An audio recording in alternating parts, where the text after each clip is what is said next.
Ayan guys. Menu for today. Ginataang munggo. May karning baboy with sitsaron.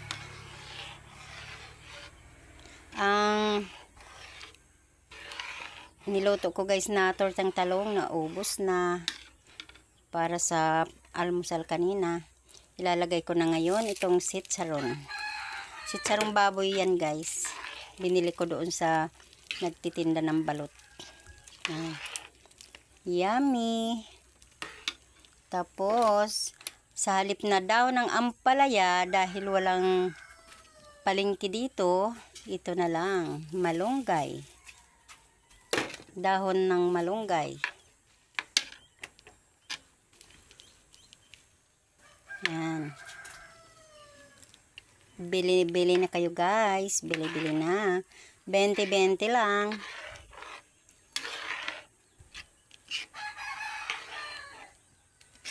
Sa 20 ang takal, makakarami na kayo ng kanin.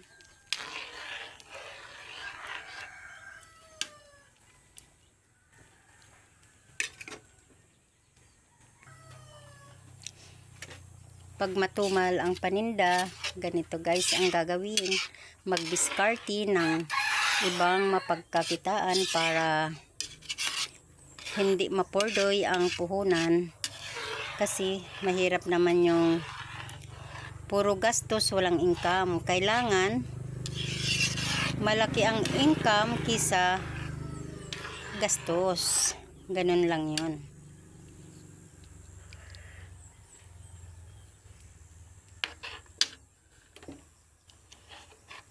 Konting kimbot na lang guys, luto na siya. Ito yung siling birdie.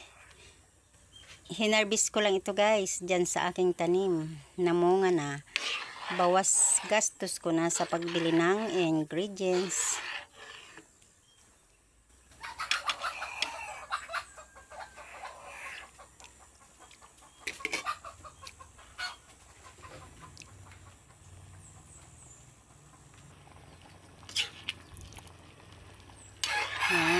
Yummy.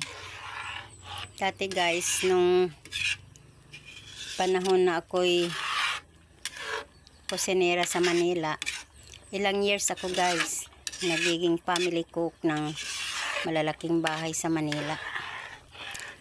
Niisip ko, sabi ko, pag huminto ako ng pagkusinera sa bahay ng mayaman, gagamitin ko yung aking kaalaman sa pagluluto. Sabi, pangarap ko noon, magtatayo ako ng kahit maliit na kantin. Pero hindi natupad yun guys. Kaya, ganito na lang. Paisa-isang luto na lang. Kasi, hindi naman ako